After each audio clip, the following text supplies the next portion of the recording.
The Jonathan Cruz case was hastily investigated by authorities, but many questions remain. Come behind the curtain with private investigator SHEILA WYSOCKI as she uncovers the truth about what happened to Jonathan. This is Without Warning. Warning: the following episode contains elements that are graphic in nature. Listener discretion is advised.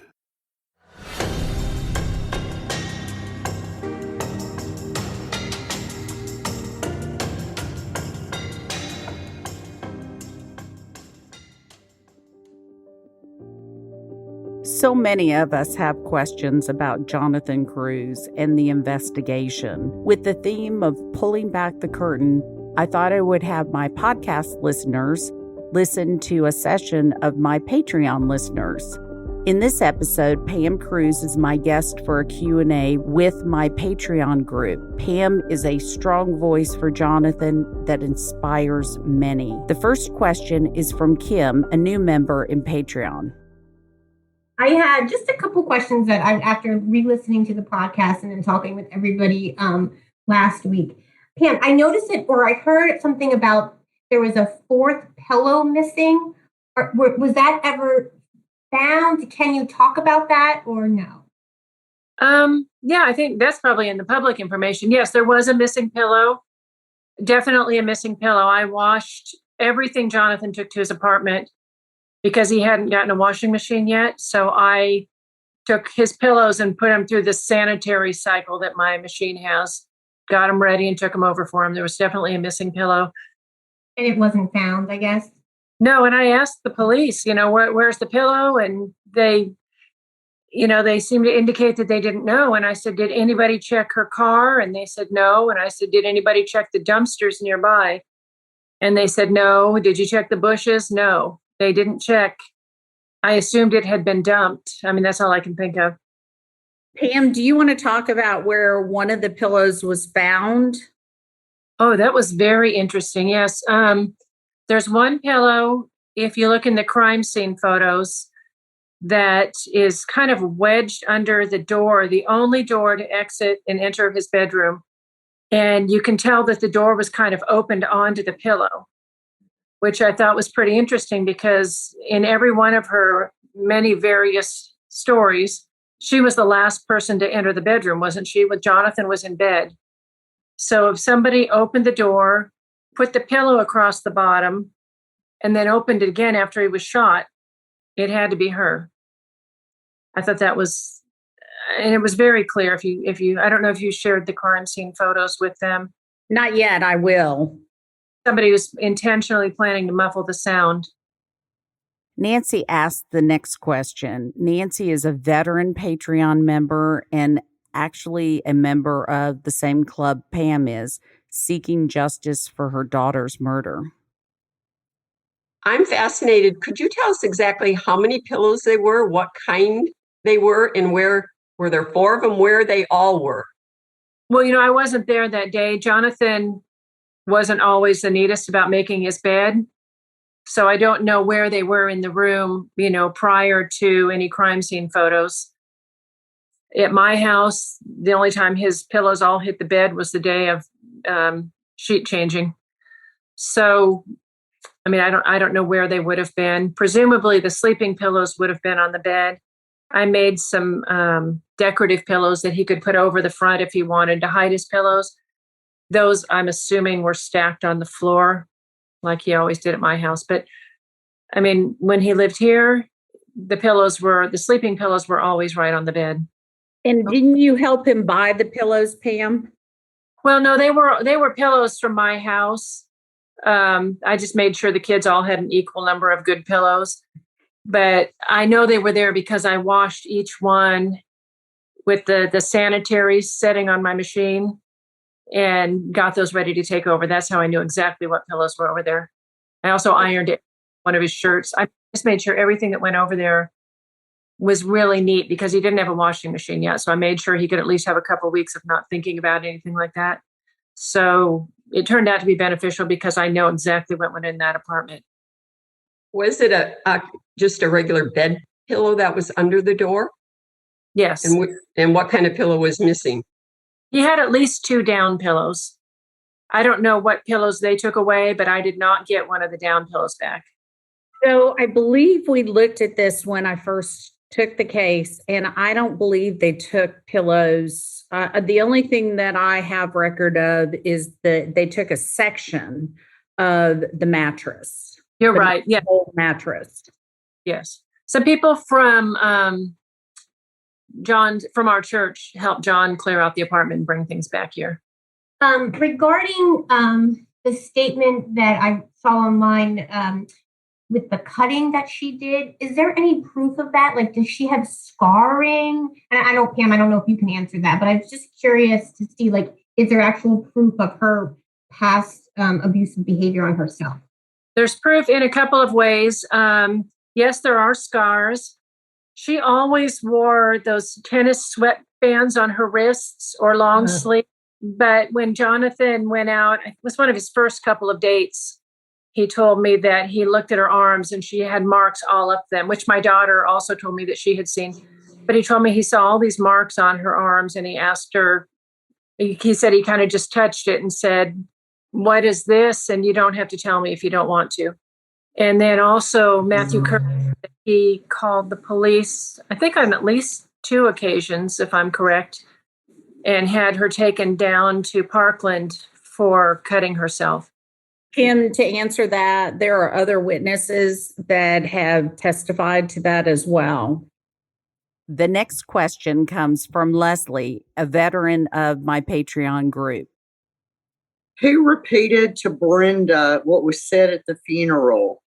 And was she a no-show? Is that correct? She was a no-show. Yeah, I thought that was really interesting. I don't know who told her. It seemed like somebody had complained to her that she wasn't that much a part of it, unless she had just asked if they mentioned her. The first we knew about that, and the only thing I know about it, is from the text messages she sent to my daughter.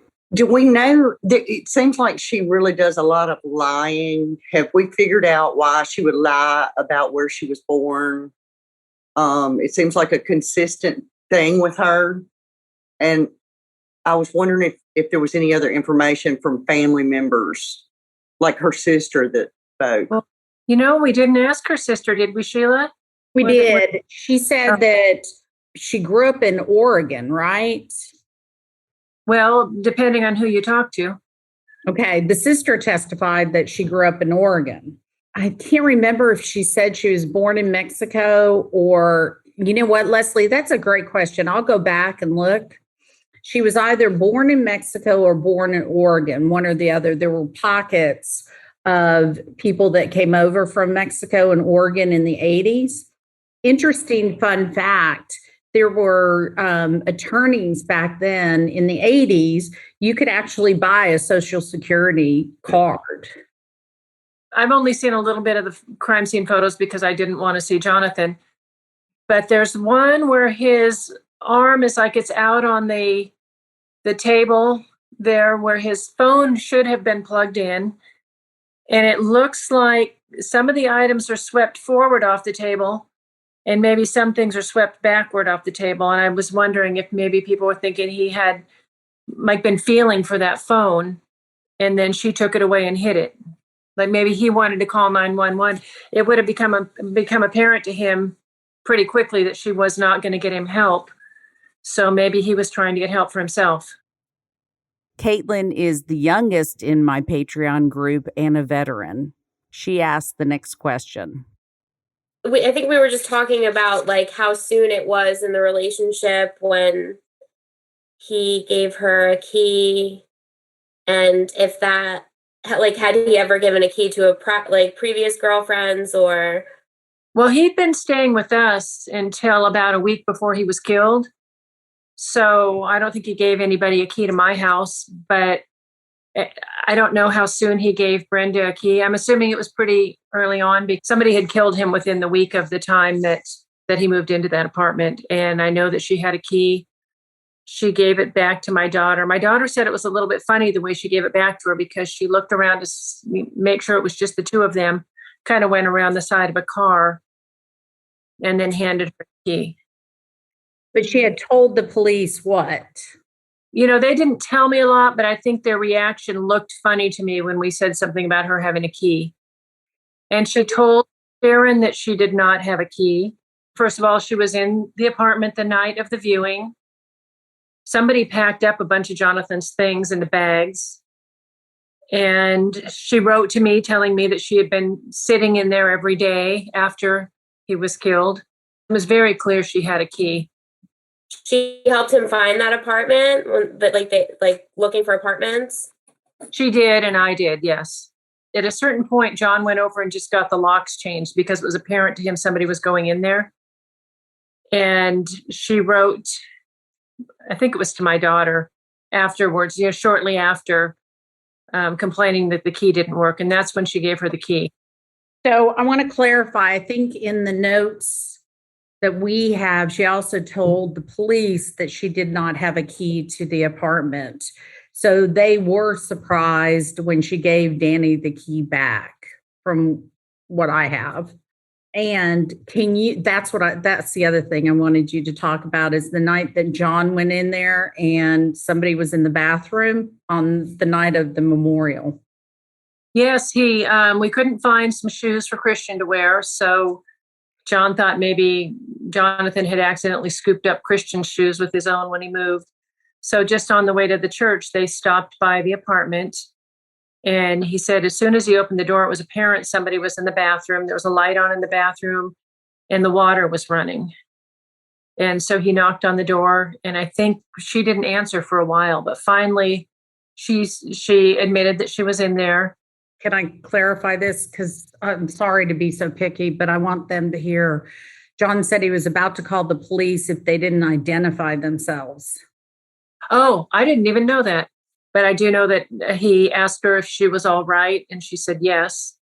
And then they left for the viewing, and she never showed up.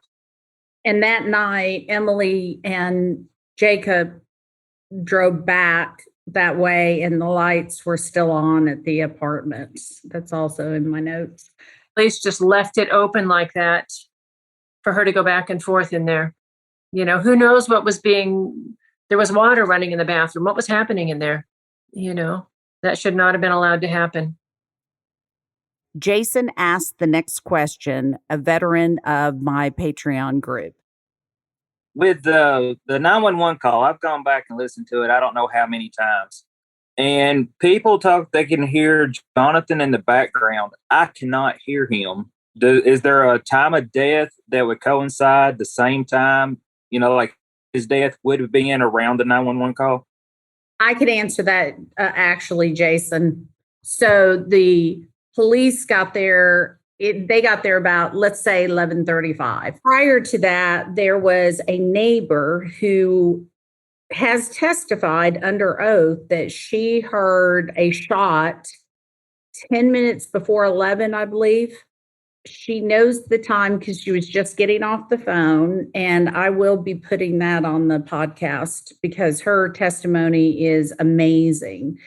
A couple of things about her. She lived at you remember the door knock? You heard that, Jason, on there?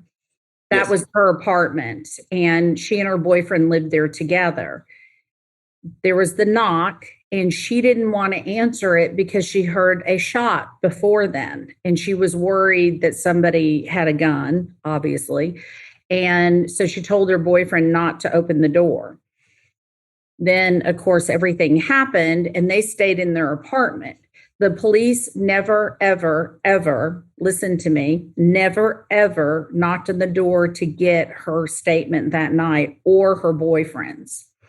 Her statement was given after she and her boyfriend kept talking about it, and they felt like they needed to come forward with the information they had. And so they called the police and basically had to tell them they're coming down to give a statement. And she did. And she's amazing. Good Samaritan, don't you think, Pam? Oh, absolutely. She was a wonderful person. Yeah, and she testified in her deposition that the time of the shot in relation to the time that Brenda knocked on her door led her to believe that there was foul play. She said you just would never wait that long to get help for somebody if you wanted them to live. It was powerful. So y'all will hear that. The fact that she had to go down to the police station, that nobody talked to her that day. Nobody went upstairs to talk to the lady. It was really quite sad, actually, Pam. I don't know if you remember. I did door knocks. Even though it was 2016, I still went and did door knocks. I got the girl upstairs who happened to have lived there at the time of Jonathan's shooting. And she wasn't there that weekend, but she said the police never spoke to her.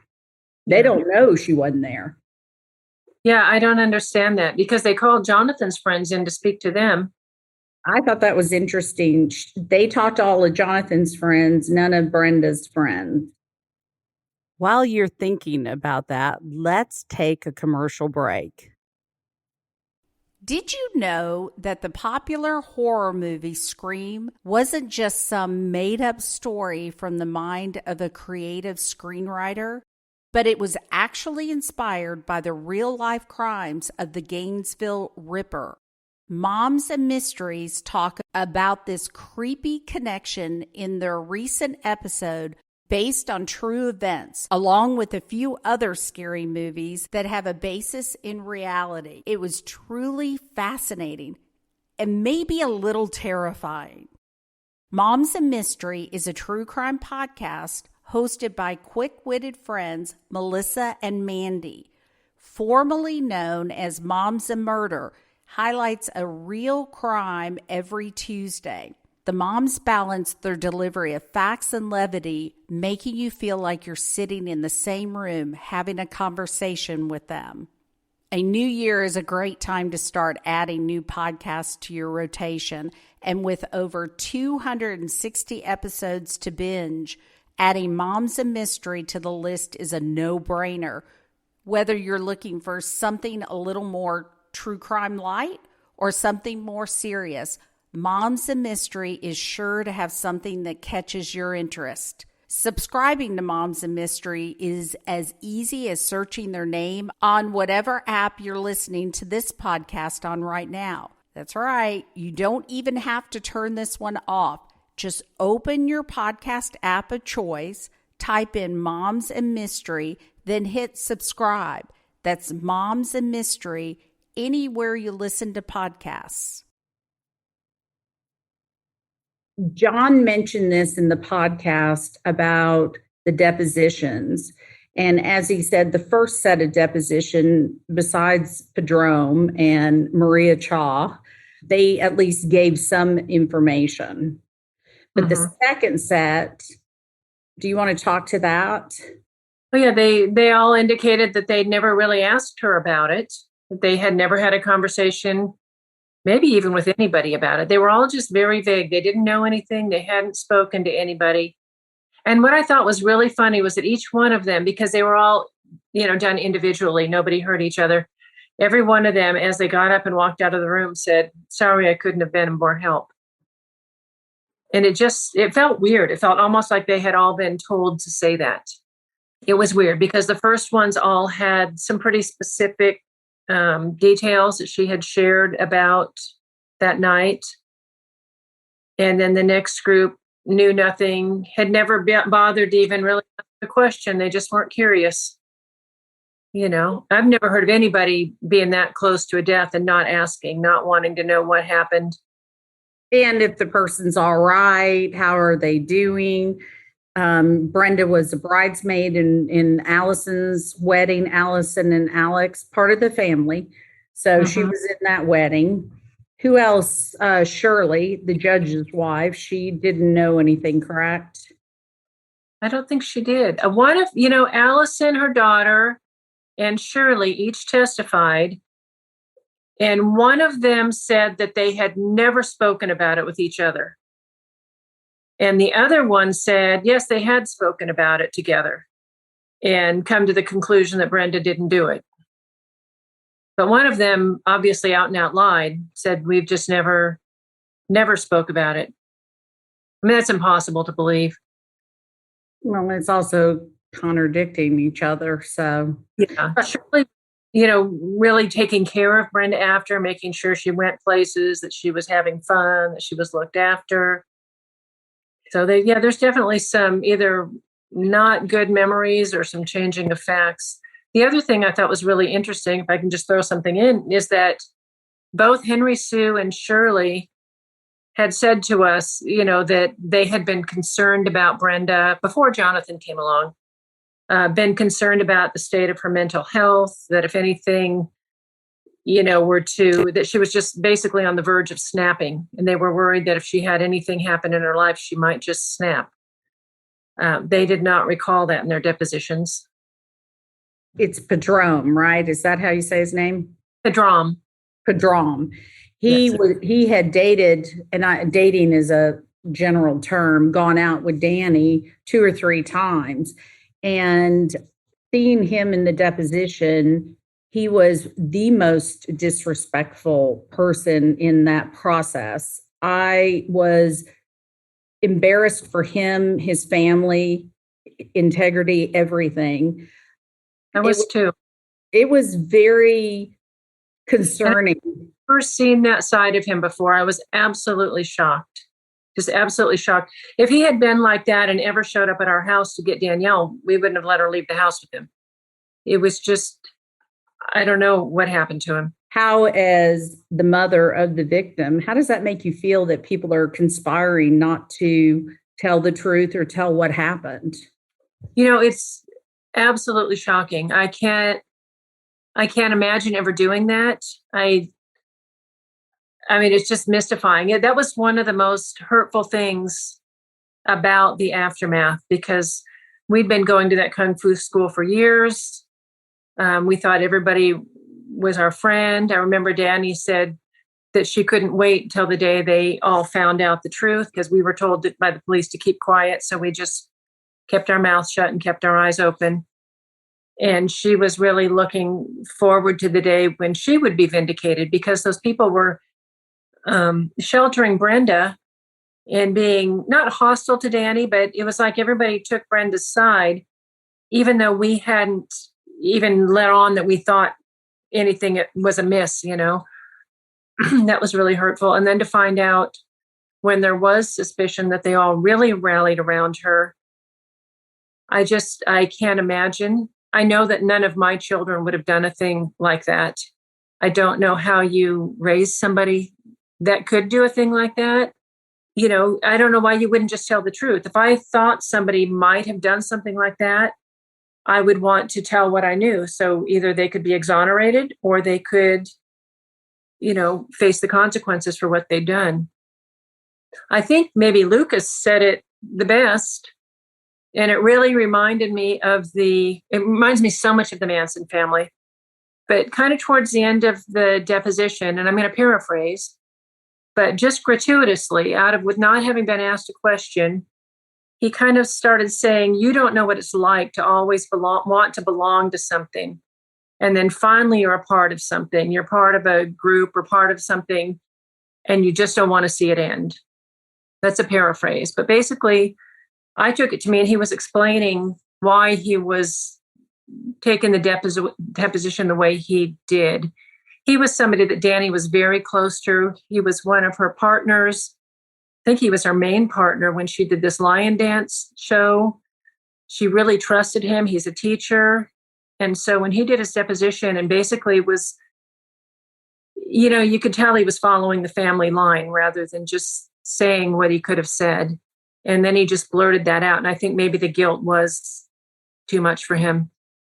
But yet he hasn't come forward to tell anything else that he knows. I felt like in that moment, I didn't know if I was allowed to speak because it wasn't my deposition. I was just a spectator. But I felt like he's saying you might want to watch some of the Manson tapes and you'll understand how that is. But it really reminded me, the last set of depositions reminded me of the Manson family. Where people were willing to go to prison for life rather than hurt their leader. That was something that I learned in this case, where dealing with one of the defense attorneys who said to me, usually in situations when people are covering for someone who did something wrong, illegal, The person that did something illegal will take a deal and get lesser time than the person covering, because the person covering is just going to go through the process and never waver because they're loyal. So their loyalty will give them prison time. Never thought of it before. Manipulative people manipulate everybody around them. They manipulate people into covering for them. Even before this happened, we were doing everything we could to take care of Brenda because she makes herself out to be such a victim of life. And nobody likes to see somebody who claims to be in perpetual pain or perpetually damaged by life. And so nobody wants to add to that pain. And everybody's falling all over themselves to do everything they can for her to help her get better. And then come to find out, a lot of these stories that she told of this victimhood, they're all different from one another. So you don't even know if any of them are true. Does she just do this? But all those people are still protecting her. I feel like it's like one of those movies, where there's one really evil person and only one person can see it. And everybody else is telling the person that can see it that they're crazy. And nobody sees it until finally it all comes out. And I feel like our family has seen it come out. And those other people still believe her. The next question comes from Jenny. She is a Patreon veteran and a private investigator. I don't know when she said this, but when she told somebody, the police or somebody, that Jonathan told her to cover her ears. My original thought was kind of like the whole hear no evil, speak no evil, see no evil. Denying the truth is basically that, like, you're holding secrets in. So like basically too, like you have them. And so even that, like covering them, like you're trying to keep them in. Because my other thought too, just for basic statement analysis stuff, is that it's really hard to lie about what you saw. It's easier to just omit that part or breeze by it and say you didn't see it. It's easier to hold that statement if it is not the truth. But it's harder to say if you did hear something or see something, not to ever say anything about it. So like that, like the covering of the ears is, knowing something or not, denying the truth and keeping it in. So if I can't hear it didn't happen. Again, she's the victim.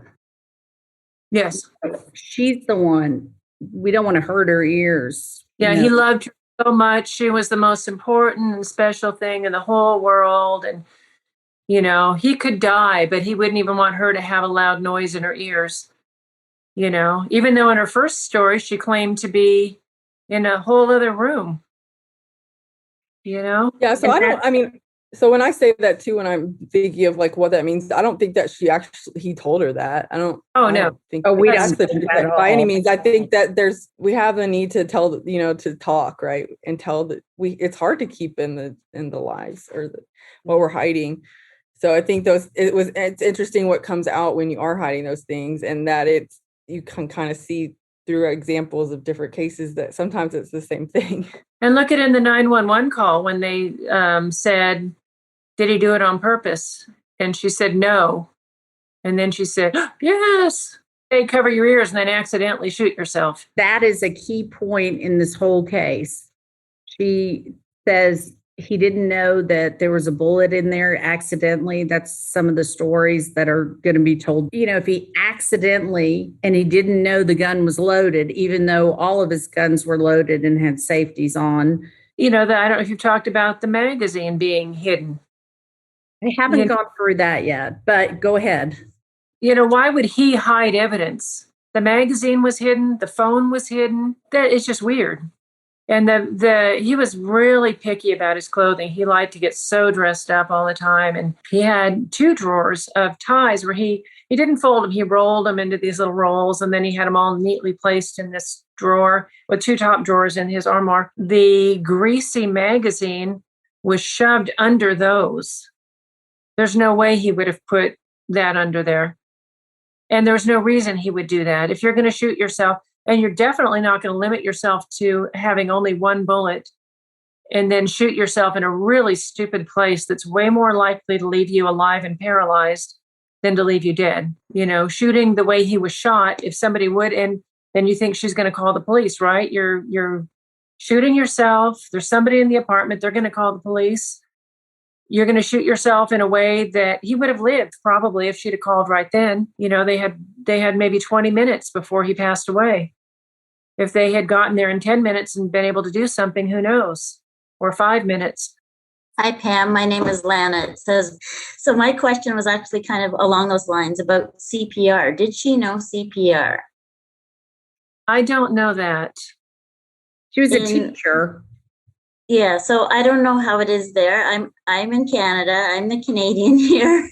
Mhm. So in Canada, I was a fitness instructor for 15 years. And you had to have a CPR certification and you had to redo it every 2 years. Mhm. And if somebody had an accident, say a heart attack in the gym, as a certified person, you have to. You can't say, "Ooh, I don't want to touch them," or whatever, right? You can't do that. If you have a certification and you're there, you have to use it. So Yeah, I don't know how it is in the States there, but in a dojo, I would think they would have to have that. There would be accidents all the time. Yeah, we never had any accidents like that. Any bad accidents. The fighting was so controlled. But, that's a really good question. I don't know, because you would think even if you weren't trained, everybody's seen enough of that. If you wanted somebody to live, you'd just start pushing on their chest. But that is a really good question. I'm going to pause for a moment for a commercial break. Angie's List is now Angie, and we've heard a lot of theories about why. I thought it was an eco move. Fewer words, less paper. No, it was so you could say it faster. No, it's to be more iconic. Must be a tech thing. But those aren't quite right.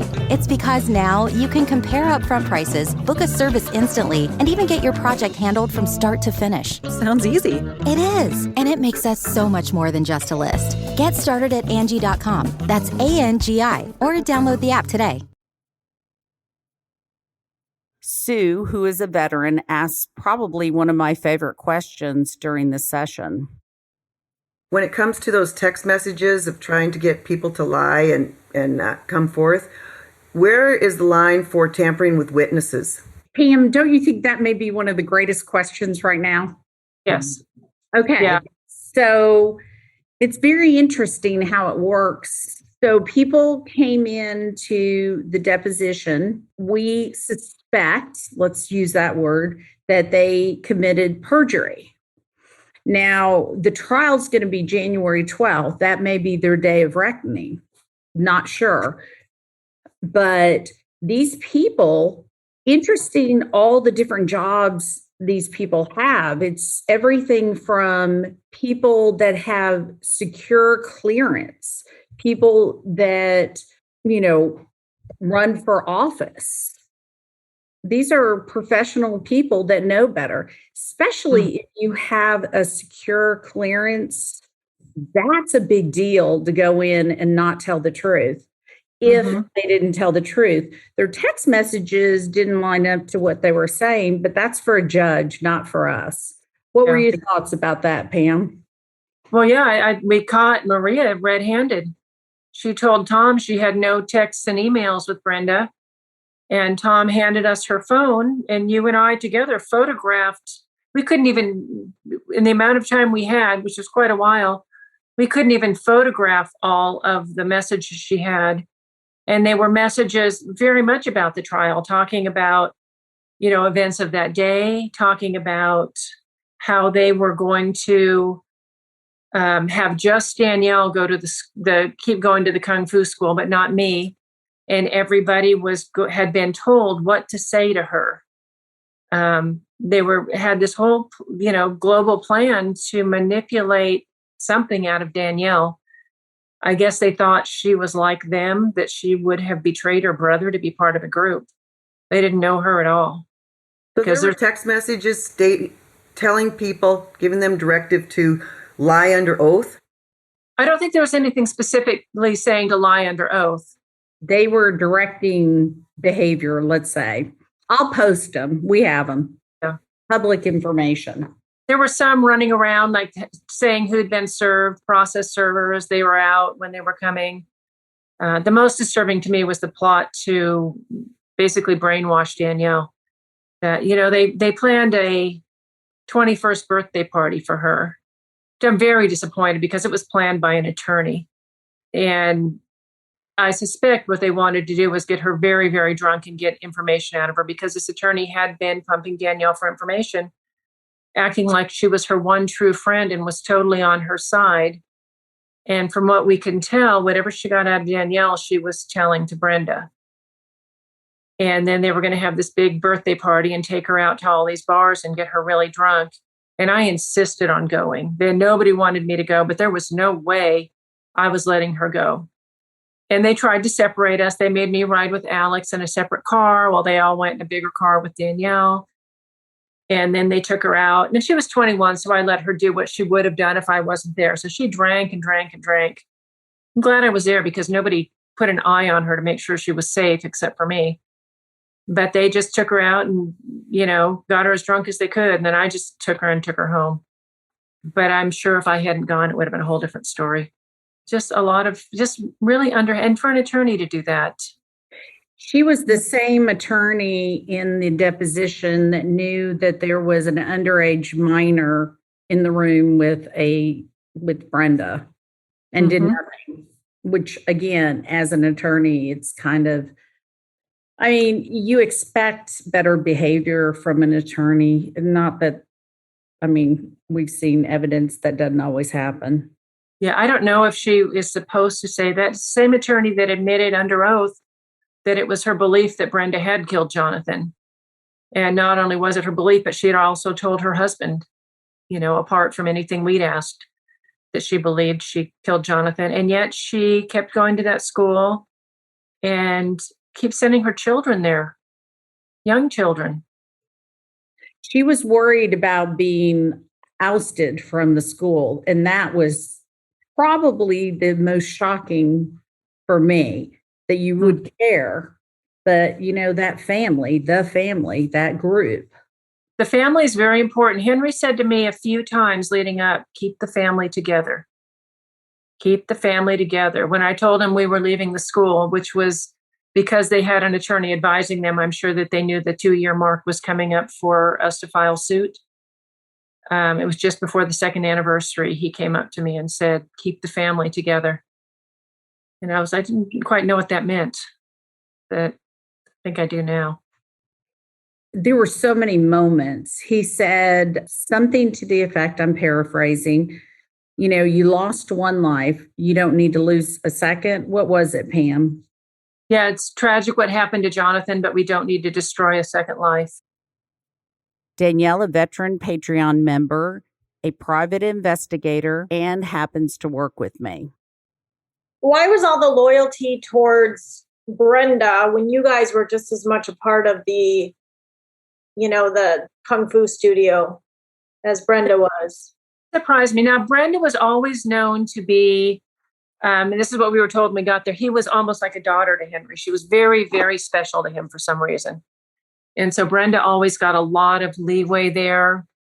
I don't know what went on before we got there. I don't know their personal history, or if he was just. I can see them protecting her for if she had done this to somebody else that they didn't know. But your family was so ingrained in that place as well. Jonathan was a student there too. Maybe they thought they could keep everybody and keep it quiet. Danny and I really didn't say anything. And I was as polite to Brenda as I was to anybody else there when we went. They may have thought we were going to let it go. They didn't, maybe, I don't know. I don't know what they were thinking. We were keeping our enemies close, but I always had in my mind, maybe they're keeping theirs closer. I don't know. I told the police early on, I thought Henry was such a moral person because he was always talking about doing the right thing. And now I've figured out the people who talk the most about it are often the ones that are not. But I told them, if he knew that she had any, told the police, if he knew she had anything to do with this, he wouldn't lie for her. Well, that was a big surprise. A couple of times, this is weird, and maybe you guys will know where to put this. When we would bow out at night after a martial arts class, everybody lines up and the teacher will say what he has to say. And then you bow and then you're dismissed. Sometimes I think he's a little odd. He would like to orate. Sometimes he'd talk forever and you're not allowed to leave.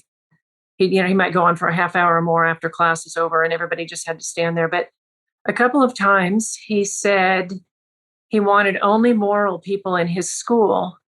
And if you knew anybody that was a felon or anything like that, or had committed a crime, that you should come forward and tell him. And I thought it was so weird the first time he did it. And we didn't go forward and say anything because the police, again, had told us, just watch her, don't say anything. And then he did it again. And I kind of, thinking about it, I'm kind of wondering if maybe he wanted to know what we were thinking or to know what we knew and was coaxing us to come forward. I don't know. That's very strange to me. It was weird. Something to do. Like, that's Yeah. not respecting your guys' time. Or to me, it's kind of like holding you hostage a little bit. Like, what do you mean I can't leave? But one of the things that he would do, Pam, that I want you to talk to is how he would pick certain people to go out. Yeah, this was really weird too. After class, everybody was it's just a tiny little area where everybody could sit and, just cool down and talk to each other. And after class in the evening, he would pick people that were sitting there to go out. And he wouldn't always pick everybody. He'd leave people behind. So by the time he started doing that, I would just get up and leave. It's like, I'm not going to be part of this, whatever this weird little game is, sitting here waiting to be picked. Either invite all the people or don't invite all the people. One day he actually drove up to me. I was going to my car. He got in his car and drove up and said, "Aren't you going to come with us?"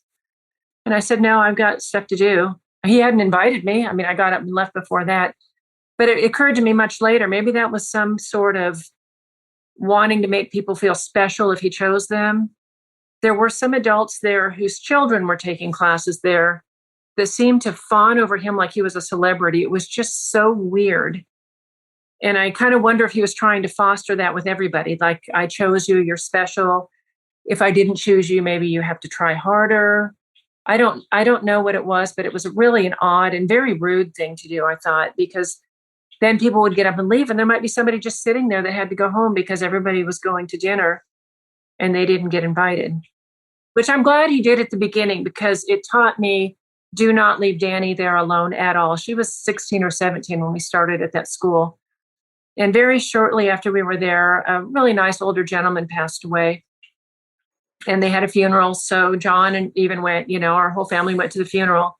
And then we went to somebody's house afterward. And Henry walked up and handed Danielle a glass of wine. And Danny didn't drink. Danny didn't even like wine. And she was kind of looking at me helplessly. And I said, "Danny doesn't need that. I think she was 17. I think I said, she's 17. She doesn't need that." And he looked at me and he said, "She'll be fine," and pushed it back at her. And then, Danny was just looking at me, that helpless way that kids just kind of look at their mom, but try not to be obvious. And then I just looked at her and said, "Wait till he walks away and set it down." But how pushy to try and make somebody else's child drink alcohol after the mother has said no. So I was always pretty protective. They thought it was odd. He said in his deposition something about the mother was always there. And I was thinking, you're darn right I am. I don't want you doing to her what I see these other children doing, going out places and having these kids unbelievably drunk that are way underage. She told me she went to his house one night with some kids, and he was giving them beer, and he brought Danny a beer, and he said, "Here, you can have this one. This is 10%. I don't know about percentages of alcohol in beer, but he said this was like a 10%, a really extra. Is that extra strong?" Yeah, the average beer is like 4.5%. 4%. Yeah. Yes. He would give her that and then bother to tell her he was giving her that is really weird to me. She was over 21 by then, but just weird. Just, I don't know. He was like imposing his morality on these kids and didn't care if they drank. Immorality. It gives me NXIVM vibes, like a cult or something. Yeah, it was just weird that way. Here is where I'm going to stop. I know there are hours of questions regarding Jonathan's case. I will put out a bonus episode with more Patreon questions next week. This week, my favorite thing, my Patreon group. It is interesting how you attract like-minded people. My group is filled with compassionate members who help victims and on top of that are very smart. I appreciate my veterans and welcome the new members. I have made deep connections with many of the members. When I travel, I reach out to Patreon members and grab dinner. Last week in Mississippi, Leslie and I were able to get a couple of dinners out. I enjoy the Patreon interaction, and I appreciate each of my members, especially the ones who have been with me from the beginning, watch me succeed and fail, and stuck with me. Danielle, who has been a member since day one, is now working with me, and I am so excited to have her aboard.